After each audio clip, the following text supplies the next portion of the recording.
Here are 5 ways how to avoid scam websites. Okay, so scam website is basically a website designed to scam you, to take your money, and they will not provide, or they will not act on the promise, no, that they will send you your products or stuff like that. So keep your software updated. I think the first step in being cyber smart is to make sure that your devices are secured.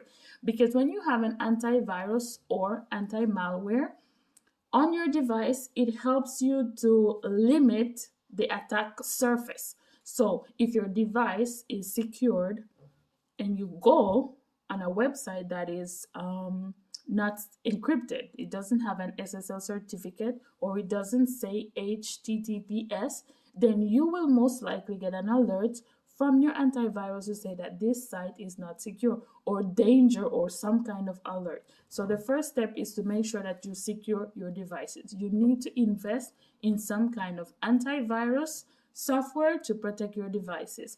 Depending on the plans that you choose, you get to secure up to 5 devices. You can secure your website if you have a desktop, if you have cell phone, iPad, which is awesome. So invest, yes.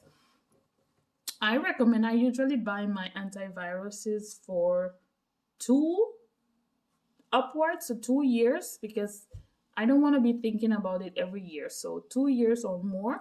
And yes, you will pay above $100 or stuff like that, but it's worth it. It is worth it, because let me tell you, the moment you do not have an antivirus on your devices, you're more susceptible to cyber attacks online. Like when you're browsing online, you will start getting pop-ups on your computer. Yes, on the computer that says install antivirus now. They're not legitimate, especially when they say, "Oh, your computer is infected. Please install this free antivirus." Don't do that. Nothing free is good, so don't download that. So that's why it's very important that you invest in an anti-malware software. Okay, that's number one. Number two, use strong, unique passwords. In the past, I didn't even care. I just used the same password across all different accounts. Then the more I realized how important it is to have really strong passwords, because that was after learning more about cybersecurity, I got me a notebook. I even created a notebook so that people would understand the importance, and I named it the password notebook. And in that notebook, I wrote down Facebook. I went on Facebook and I changed the password that I had on Facebook, and now I wrote down the new password, and I made sure that it was so unique. It had nothing to do with me. It's not my date of birth. It has nothing to do with my name. It has nothing to do with my kid's name. It has nothing to do with me personally, but it is made up of uppercase, lowercase letters, numbers, the funny sign, so at, the dollar sign, the exclamation, the comma.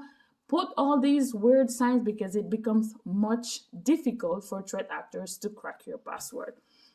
And that's what I do. Facebook, I literally did it. My husband is my testimony. Facebook, that. Instagram, that.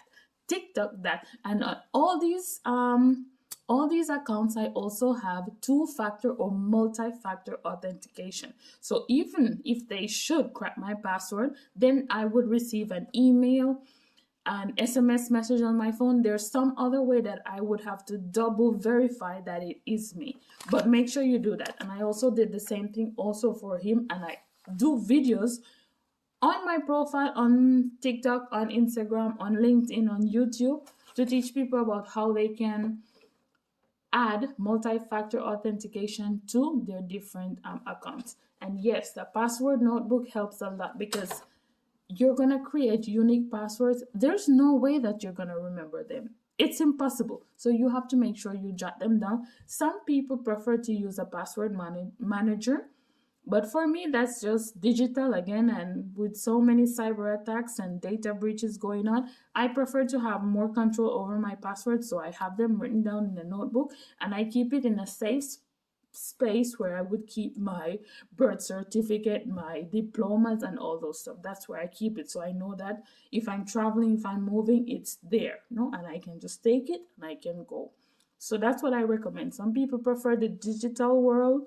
more. So if you want to use a password manager, an application for that, it's good. But I don't trust these apps to protect my passwords, because you're literally labeling Facebook, no, and you put the password. So if they were to breach that account and they have access to your profile, now you have labeled Facebook and the password, it's easier for them to identify who you are, and now they can hack all your other accounts because of the data breaches. Because when these apps experience a data breach, the threat actor now puts all the information that they stole on the dark web. So there's a possibility that people can buy your personal information on the dark web. So for me, it's a no-no. I'm kind of old school. I don't mind, but I use my password notebook. This is also available on my website if you would like to get it. Use the password notebook, jot down all your accounts, and create new and stronger passwords. Between 8 to 16 is better. That's what I recommend. Number 3, be cautious with links. You see, if you did not ask a person to send you information to your email, and then you receive this email with a link or attachment to download, delete the email. Don't even open it, don't even look at it, just delete it and move on with your life. Okay, it's not the end of the world, and you don't have to make everybody happy, because at the end of the day, you're putting yourself at risk just to make people happy. That is not recommended. So if you did not request the information, delete the email and move on. Number 4 is to verify a website authenticity. It's very easy now to verify website authenticity. You can use, I have 2 websites that I recommend. It is Scam Void, where you can just literally add the URL to their system, and it will tell you more information about the website.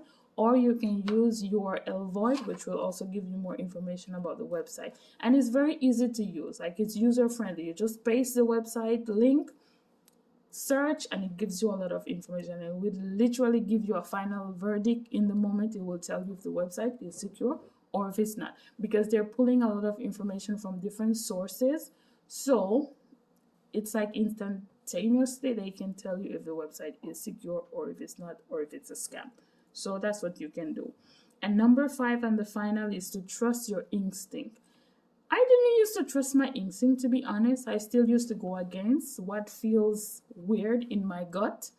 But now I trust my instinct. When it says don't do that, I don't do it, and I'm normally happy after, and I go back and I'm like, you remember? Like, I always go to my husband and I say, you remember when I told you this, but I didn't feel comfortable? Guess what? And he was like, really? So yes, trust your instinct. If you feel like it's a scam, most likely it's a scam. But anyways, if it's not a scam, who lost? You didn't lose anything. Just move on with your day and enjoy. So I hope this helps you, and I'll see you on the next one.